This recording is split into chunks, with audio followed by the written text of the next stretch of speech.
Hello everybody, welcome to Reading Poetry Badly. We've got to move on now. We're going to T.S. Eliot, The Love Song of J. Alfred Prufrock. And I cannot say I've ever heard of this before.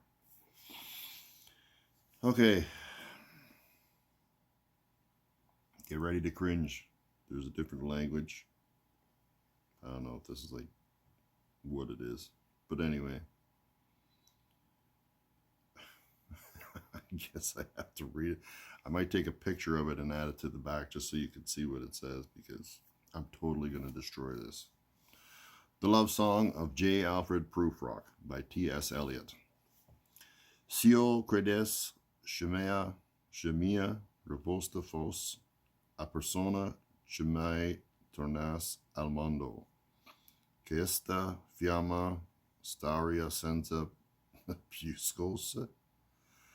Ma percios diamai di questo fondo non torno vivo alcun. This is horrible. Siodo il vero senza tema d'infamia ti rispondo. I'm sorry. I don't know what language that is, and if you speak that language, I apologize. I know that was terrible. So that was the first verse. Phrase, stanza, whatever. Carrying on. Let us go then, you and I, when the evening is spread out against the sky like a patient etherized upon a table. Let us go through certain half-deserted streets, the muttering retreats of restless nights and one-night cheap hotels, and sawdust restaurants with oyster shells, streets that follow like a tedious argument of insidious intent to lead you to an overwhelming question. Oh, do not ask, what is it? Let us go and make our visit. In the room, women come and go, talking of Michelangelo. The yellow fog that rubs its back upon the window panes, the yellow smoke that rubs its muzzle on the window panes, licked its tongue into the corners of the evening, lingered upon the pools that stand in drains, let fall upon its back the soot that falls from chimneys, slipped by the terrace, made a sudden leap. And, seeing that it was a soft October night, curled once about the house and fell asleep. And indeed there will be time for the yellow smoke that slides along the street, rubbing its back upon the window panes. There will be time, there will be time. To prepare a face to meet the faces that you meet. There will be time to murder and create, and time for all the works and days of hands that lift and drop a question on your plate. Time for you and time for me. And time yet for 100 indecisions and for 100 visions and revisions before the taking of a toast and tea.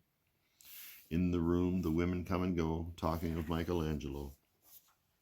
And indeed, there will be time to wonder, do I dare? And do I dare? Time to turn back and descend the stair with a bald spot in the middle of my hair. They will say, how his hair is growing thin.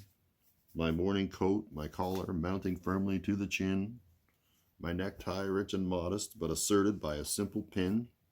They will say, but how his arms and legs are thin. Do I dare disturb the universe? In a minute there is time for decisions and revisions, which a minute will reverse. For I have known them all already, known them all, have known the evenings, mornings, afternoons. I have measured out my life with coffee spoons. I know the voices dying with a dying fall, because beneath the music from a farther room, so how should I presume? And I have known the eyes already, known them all, the eyes that fix you in a formulated phrase, and when I am formulated, sprawling on a pin, when I am pinned and wriggling on the wall, then how should I begin to spit out all the butt ends of my days and ways, and how should I presume? And I have known the arms already, known them all, arms that are braceleted, and white and bare, but in the lamplight downed with light brown hair. It is perfume from a dress that makes me so digress. Arms that lie along a table or wrap about a shawl. And should I then presume? And how should I begin? Shall I say I have gone at dusk through narrow streets and watched smoke that rises from the pipes of lonely men in shirt sleeves leaning out of windows? I should have been a pair of ragged claws scuttling across the floors of silent seas. And the afternoon, the evening, sleeps so peacefully, smoothed by long fingers. Asleep, asleep, tired, or it malingers, stretched on the floor, here beside you and me. Should I, after tea and cakes and ices, have the strength to force the moment to its crisis? But though I have wept and fasted, wept and prayed, though I have seen my head, grown slightly bald, brought in upon a platter, I am no prophet, and here's no great matter. I have seen the moment of my greatness flicker, and I have seen the eternal footman hold my coat and snicker, and in short, I was afraid. And it would have been worth it after all, after the cups, the marmalade, the tea, among the porcelain, among some talk of you and me. Would it have been worthwhile to have bitten off the matter with a smile, to have squeezed the universe into a ball, to roll it towards some overwhelming question, to say, I am Lazarus, come from the dead, come back to tell you all, I shall tell you all, if one, settling a pillow by her head, should say, that is not what I meant at all, that is not it at all. Almost feels fitting to rhyme like that with a Dr. Seuss shirt on. And it would have been worth it, after all. Would it have been worthwhile after the sunset in the dooryards and the sprinkled streets, after the novels, after the teacups, after the skirts that trail along the floor, and this and so much more? It is impossible to say just what I mean, but as if a magic lantern threw the nerves in patterns on a screen, would it have been worthwhile if one, settling a pillow or throwing off a shawl and turning toward the window, should say, that is not it at all, that is not what I meant at all? No, I am not Prince Hamlet, nor was meant to be. Am an attendant lord, one that will do, to swell a progress, to start a scene or two, advise the prince, no doubt an easy tool, deferential, glad to be of use, politic, cautious, meticulous, full of high sentence, but a bit obtuse, at times indeed almost ridiculous, almost at times the fool. I grow old. I grow old. I shall wear the bottoms of my trousers rolled. Shall I part my hair behind? Do I dare to eat a peach?